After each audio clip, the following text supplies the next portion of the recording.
Ce matin, je me suis réveillée et Threads était en feu. Et c'est un de ces moments où je ne sais pas si c'est un avantage ou un inconvénient d'habiter aux États-Unis parce qu'on a 6 heures de décalage horaire et j'ai l'impression parfois d'arriver après la bataille. Mais au moins, j'ai pu prendre la balle au bon, comme on peut dire, et entendre parler de cette affaire qui secoue notre industrie aujourd'hui, cette histoire de plagiat d'une coach francophone qui aurait copié une coach américaine. Et je voudrais qu'on parle de ça aujourd'hui parce que la problématique du plagiat en ligne est une problématique qui existe depuis, je pense peut-être probablement aussi longtemps que Internet existe. C'est pas une problématique qui est nouvelle. Je suis sûre que c'est une problématique que vous-même vous avez rencontrée quand vous étiez au collège, au lycée, en tant qu'étudiant. Ce n'est pas un phénomène nouveau. Ici, ça déchaîne les passions aujourd'hui. Pourquoi ?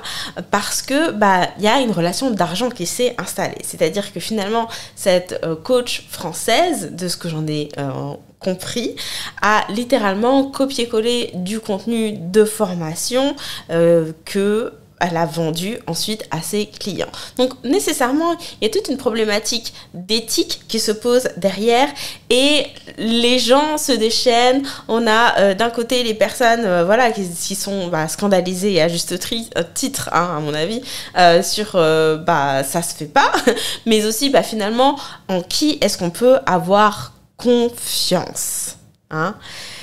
Et je suis pas là pour dire qui a raison, qui a tort, parce que de toute façon, en réalité, que ce soit la coach française ou la coach francophone, je connaissais ni l'une ni l'autre avant aujourd'hui. Donc ça montre aussi, et je pense que c'est ici d'ailleurs la douce ironie de cette histoire, c'est que à la fois ce monde est large, il y a tellement de place, il y a tellement d'acteurs que de toute façon c'est impossible de connaître tout le monde, et franchement, en même temps, qui ça préoccupe. Et de l'autre côté, c'est un tout petit monde. Tout se sait. Et je pense qu'ici, d'ailleurs, encore une fois, je ne connais pas cette coach francophone, donc c'est une hypothèse de ma part, qu'il y avait une pensée-erreur dans son esprit, une pensée erronée, qui était que finalement, elle est en France et l'autre là aux États-Unis. Personne ne va jamais se rendre compte qu'elle est juste en train de copier-coller. Okay ? Alors, le fait est que s'inspirer, c'est normal. Et franchement, on va se dire les choses. Aujourd'hui, on a un stade où il n'y a personne qui invente rien. On utilise tous des concepts, des idées, des déclics qu'on a eus en apprenant ou en consommant du contenu de quelqu'un d'autre pour créer quelque chose à notre propre sauce. Et d'ailleurs, soit dit en passant, j'irai même plus loin sur le fait que c'est OK d'enseigner quelque chose qu'on a appris ailleurs. Ce qui n'est pas OK, c'est de le faire passer pour soi. Il n'y a aucun problème à utiliser des enseignements, des concepts de quelqu'un d'autre à partir du moment où on les cite. Pour vous donner un exemple qui est vraiment propre à notre industrie, parce qu'aujourd'hui c'est ça dont on parle, le modèle de Brooke Castillo, CTFR, donc circonstances, thoughts, feelings, action results, donc le modèle. Dans le milieu du développement personnel, des life coach, tout le monde utilise ce modèle. Et ce modèle a été créé par qui ? Par Brooke Castillo. Il n'y a aucun problème à enseigner le modèle de Brooke Castillo à d'autres personnes. D'ailleurs, Brooke Castillo certifie même ses clients pour qu'ils soient en mesure de l'enseigner à d'autres. Donc ça, c'est OK. Ce qui n'est pas OK, c'est de se l'approprier et de dire c'est moi qui l'ai créé. Bon. Alors, je ramène mes petits moutons. Cet exemple est intéressant parce qu'aujourd'hui, tout le monde est scandalisé que ça se passe d'un côté à l'autre de l'Atlantique. Mais le fait est que, franchement, si on regarde de plus près, même à notre propre échelle, au niveau francophone, le fait est que, ça arrive aussi.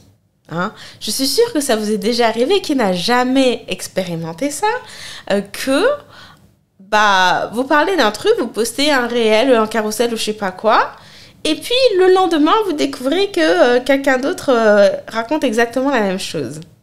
Je suis sûre que ça vous est déjà arrivé. Ça m'est déjà arrivé. C'est déjà arrivé à des clients. Ça arrive, ça arrive constamment.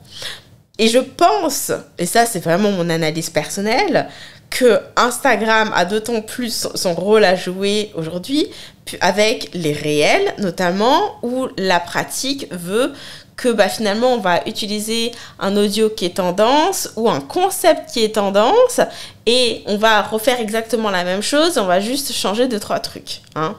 Voilà. Et à cause de ça, c'est le principe, mais à cause de ça, nombreux sont ceux et celles qui vont copier mot pour mot un réel qu'elles ont vu ailleurs et juste mettre leur propre vidéo. Voilà. C'est un peu triste, mais voilà. Bon, c'est pas tant ça qui est pertinent ici aujourd'hui que le pourquoi est-ce que on peut être amené à faire ça. Et très souvent, ça vient d'où en fait? Quand on se pose la question finalement, pourquoi faire quelque chose qu'on voit fonctionner chez les autres? La réponse est déjà dans la question. Hein? On se dit, puisque ça fonctionne chez les autres, alors comme ça va fonctionner chez moi aussi. Mais pourquoi a-t-on un doute sur le fait que si on fait les choses à sa façon, sans suivre un modèle préconçu, alors ça va être plus difficile? Et c'est ça, je pense, la vraie question à se poser. Parce que finalement, cette coach, encore une fois, je ne la connais pas, mais c'est mon hypothèse, est dans les baskets aujourd'hui de beaucoup d'entrepreneurs en ligne. À savoir,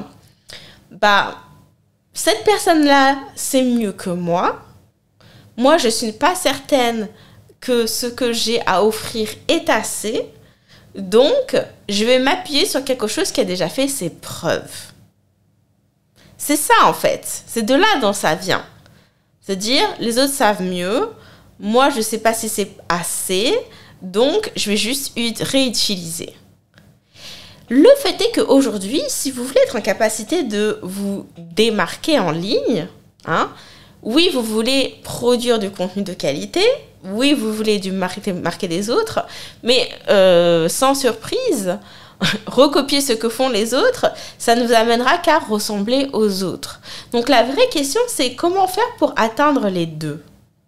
Comment faire pour arriver à faire du travail de qualité qui est remarqué, se démarquer pour effectivement attirer des clients, se faire des ventes, etc.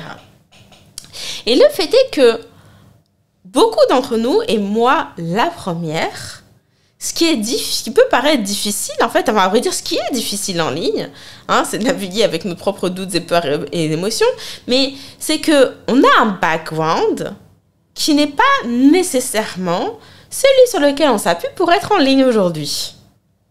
Et de là découle toute une série de doutes et de crises existentielles sur notre légitimité à intervenir sur le sujet sur lequel on intervient. Moi, mon métier de formation, ce n'est pas le marketing. Donc, évidemment, quand je me suis lancée comme tout le monde, je me suis dit, est-ce que vraiment je suis légitime? Parce que je n'ai pas de diplôme, j'ai pas une expérience professionnelle non plus qui vient appuyer ce que je vais enseigner. La seule expérience que j'ai, c'est mon expérience personnelle. Et quand on se dit ça, en fait, on a deux choix. On a deux options. Soit effectivement, se créer cette réalité qui est que je n'ai pas de diplôme, je n'ai pas d'expérience professionnelle, donc je ne suis pas légitime. Et de là, forcément, on va avoir tendance à aller copier chez les autres, etc. Parce que, on ne fait que répéter ce qui se dit déjà ailleurs, donc on ne fait pas grand-chose de mal. Ok. Choix numéro 1. Choix numéro 2, c'est de se dire, je vais faire mes preuves dans ces cas-là. Parce que le fait est que il faut avoir en tête que même si vous n'avez pas de diplôme, même si vous n'avez pas une expérience professionnelle en entreprise ou en tant que salarié sur tel sujet, ça ne veut pas dire que ce que vous avez à transmettre n'est pas légitime. Et ça, je pense que c'est le premier déclic à avoir. C'est que vous en savez toujours plus que quelqu'un qui n'y connaît rien. Et quelqu'un qui n'y connaît rien, elle, va être intéressée par ce que vous avez à transmettre sur le sujet. Parce que ça va lui apprendre des choses. Parce que même si ça vous paraît pas grand-chose et que vous dites que vraiment c'est pertinent, pour cette personne-là, ça va l'être. Ça, faut déjà... C'est ça le postulat de départ que vous voulez avoir. C'est que j'en sais déjà toujours un petit peu plus que quelqu'un qui ne connaît rien. Et ça, c'est vrai avec ou sans diplôme, avec ou sans 10 ans d'expérience, hein, en entreprise ou en tant que salarié ou je sais pas quoi. Donc, maintenant, après, c'est plutôt derrière, ça va enchaîner sur une problématique de légitimité en termes de prix et compagnie. Mais d'où partir de comment est-ce que je peux faire mes preuves? Et quand je me suis lancée en ligne, moi, j'étais bibliothécaire. Je ne sais pas si vous savez. Hein. Mon métier, mes diplômes, je suis fonctionnaire de la fonctionnaire à la catégorie. Non, comment on dit? Fonctionnaire, oui. Fonctionnaire, catégorie A de la fonction publique. Voilà, j'y ai arrivé, c'était ça que je voulais dire. Et le fait est que mon expertise en ligne, c'est quelque chose que j'avais acquis à titre personnel parce que depuis que je suis étudiante, depuis que j'ai 18 ans, je blogue. J'ai toujours blogué. J'ai eu un blog, j'ai une chaîne YouTube, je commentais l'actualité tech, etc. sur ma chaîne YouTube au départ, enfin bref. Donc tout ça, c'est des choses que j'avais appris en fait à me créer une communauté par moi-même, par essai-erreur, etc.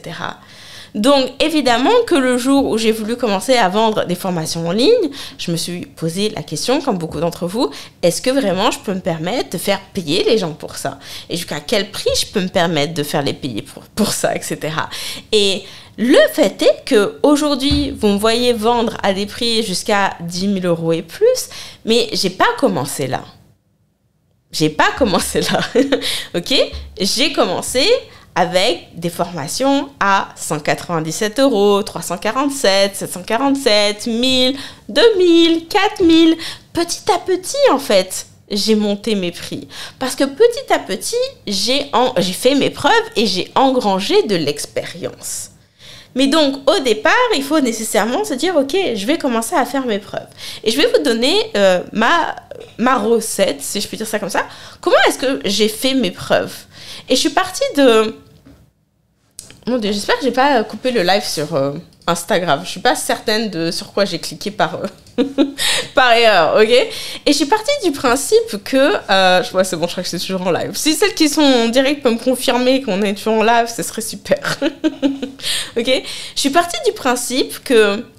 J'en ai fait au tout début, hein, des webinaires, des masterclass et tout ça, ok? Et je faisais une vente de ci et de là, ok? Le fait est que, bon, mon objectif, comme beaucoup, c'était de vivre de mon activité. Je voulais être à temps plein dans mon business, ce que je suis aujourd'hui, bien évidemment, s'il y a besoin de le préciser. Mais donc, pour arriver à pouvoir faire cette transition, que d'ailleurs je n'ai jamais réussi à faire, hein, parce que pour la petite histoire, j'ai juste, à un moment donné, je me suis dit, c'est trop, merci pour la confirmation Mary, je me suis dit c'est trop, j'arrive plus à gérer les deux, je veux vraiment me donner ma chance, donc j'ai démissionné sans vraiment avoir, enfin d'ailleurs sans avoir une entreprise qui tenait la route, hein, parce que juste que je vendais de ci, de là, c'était loin de constituer un salaire.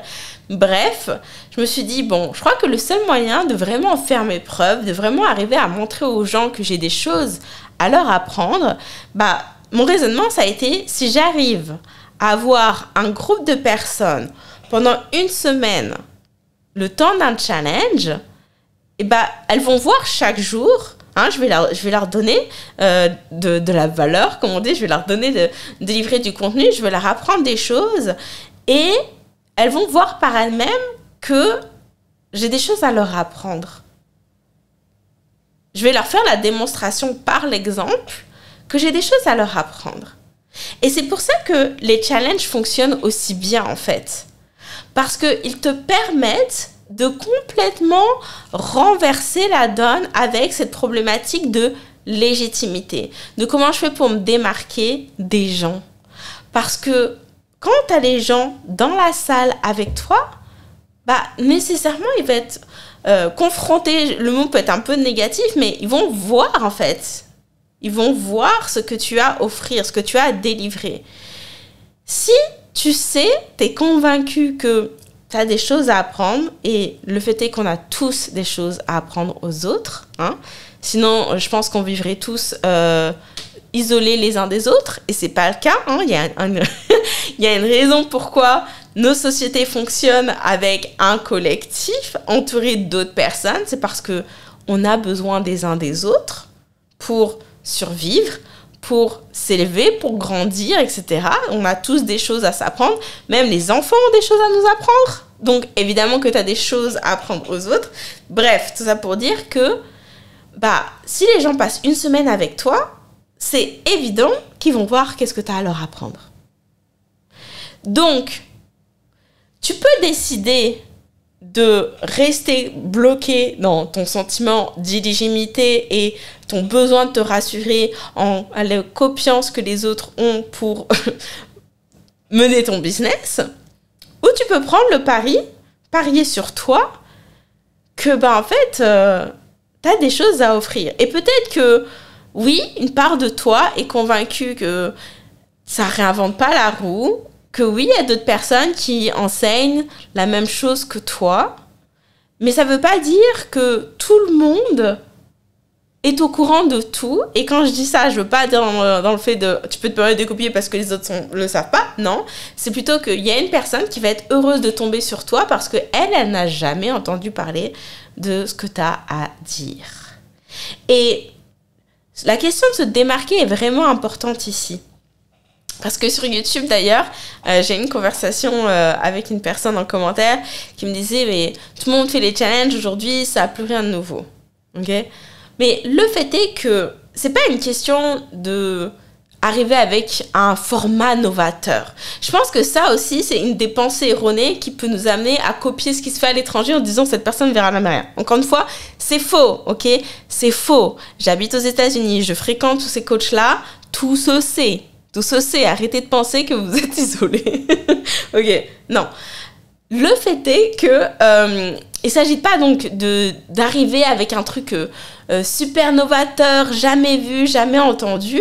Hein. Ça d'ailleurs, soit dit en passant, c'est oui, ok, peut-être un avantage concurrentiel. Ok, c'est comme ça qu'on l'appelle. Mais un avantage concurrentiel, par définition, c'est quelque chose de temporaire.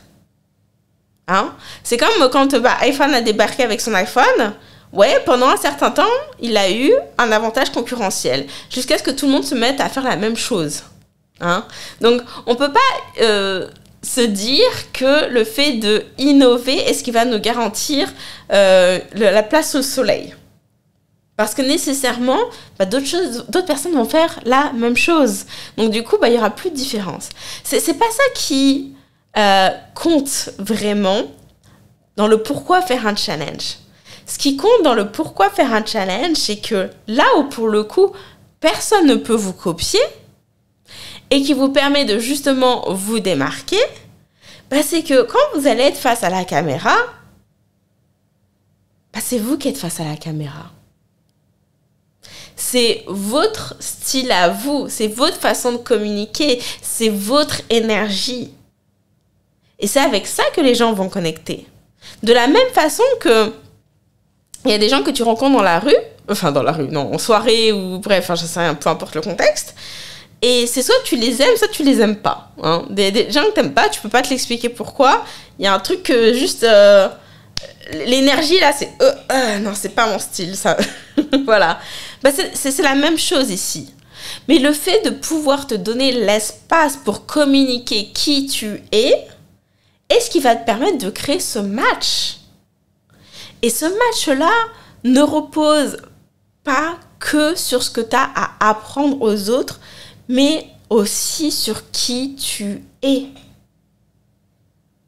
Sur qui tu es, sur ton histoire, sur ton expérience personnelle, professionnelle. Qui tu es en tant que personne.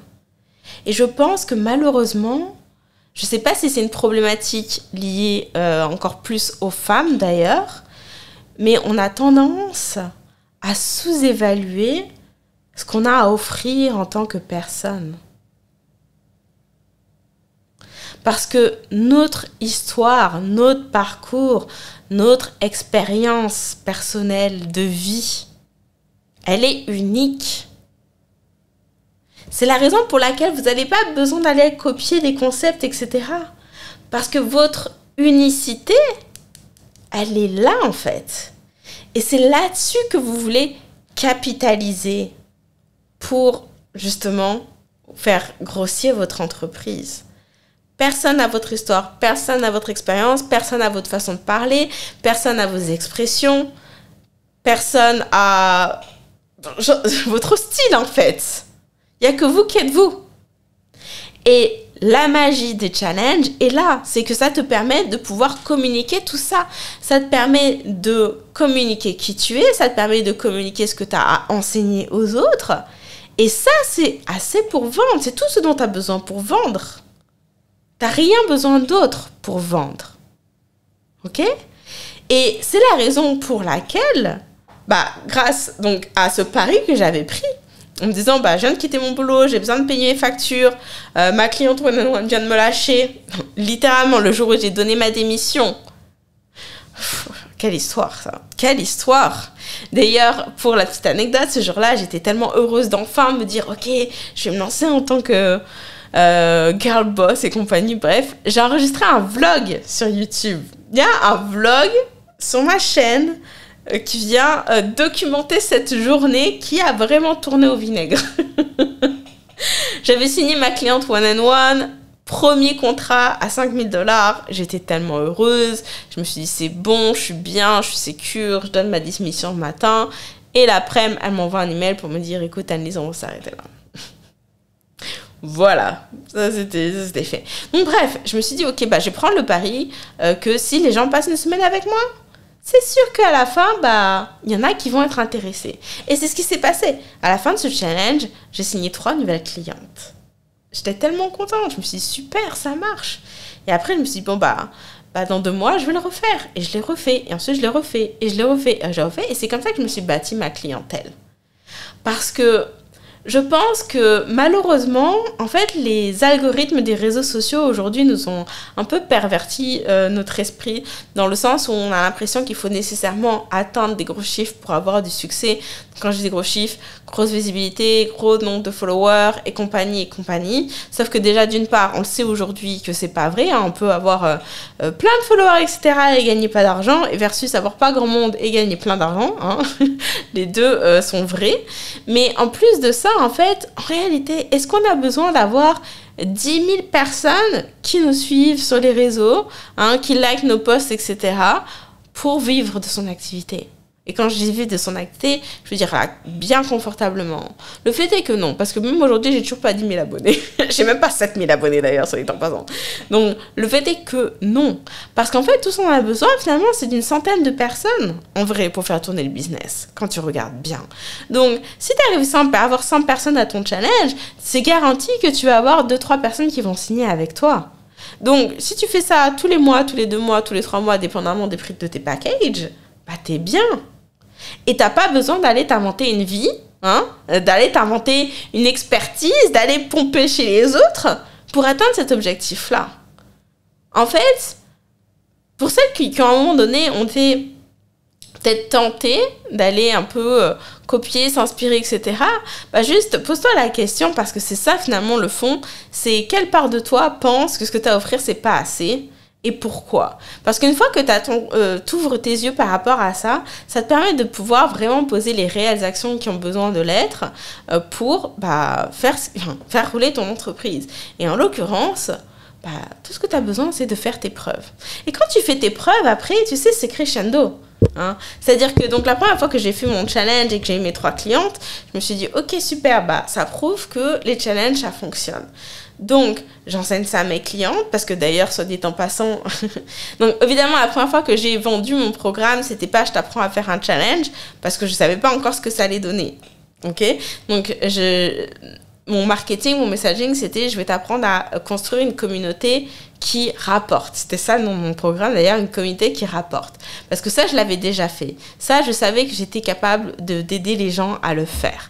Donc, une fois que les personnes ont acheté suite à mon challenge, je me suis dit, ok, ça prouve même que je suis capable en une semaine, top chrono, en fait, de transformer mes fans en clients. Du coup, je leur ai appris à faire ça. Et quand elles ont fait ça, elles aussi, elles ont eu leurs clients. Et donc là, ça a commencé justement à venir établir, renforcer donc cette expertise, à faire mes preuves. Là, mes preuves ont commencé à se construire. Et donc, j'ai fait ça avec 1 groupe, 2 groupes, 3 groupes, 4 groupes, 5 groupes, etc. Donc, petit à petit, les clientes augmentent. Elles-mêmes font leur expérimentation, font leur challenge, bâtissent leur communauté qui leur apporte, et ça vient renforcer ma crédibilité. Parce que dorénavant, c'est pas juste mon expérience qui parle, c'est aussi celle de mes clients. Et c'est tout ce dont tu as besoin pour te bâtir une réputation, pour te bâtir une expertise et pour avoir le background qui assure que tu es une personne legit sur le sujet. Donc, c'est ce que je voulais partager avec vous aujourd'hui. Et pour celles qui sont intéressées d'en savoir plus sur comment... ça m'intéresse de faire ce challenge avec ma communauté pour justement faire mes preuves. Pour justement transformer mes followers en clients en une semaine top chrono. Et je t'invite à t'inscrire au challenge que j'organise lundi 20 mai, qui est gratuit. Je vais t'apprendre comment attirer facilement des clients en ligne avec un challenge gratuit. On va passer 3 jours ensemble. On va voir ensemble comment designer un challenge qui convertit, parce que moi, mon objectif, c'est de vous apprendre comment vendre de façon la plus simple, la plus rapide, la plus efficace. Donc, comment designer un challenge qui convertit, comment faire le plein d'inscrits à son challenge et comment booster les ventes avec ton challenge. Si tu me regardes sur Instagram, tout ce que tu as à faire, c'est à écrire client au pluriel et tu vas recevoir le lien automatiquement. Et pour les autres, le lien est dans ma bio, le lien est en description de cette vidéo. J'espère que ce live vraiment basé sur l'actualité aujourd'hui vous aura plu. Je suis intéressée d'avoir votre opinion sur cette situation. Qu'est-ce que vous pensez de cette histoire de plagiat? Est-ce que... comment est-ce que vous positionnez par rapport à ça? Ok, je serais intéressée d'avoir votre opinion. Et on se dit à très bientôt. Merci d'avoir été là, merci de m'avoir regardé, merci de m'avoir écouté. À très bientôt. Salut, salut!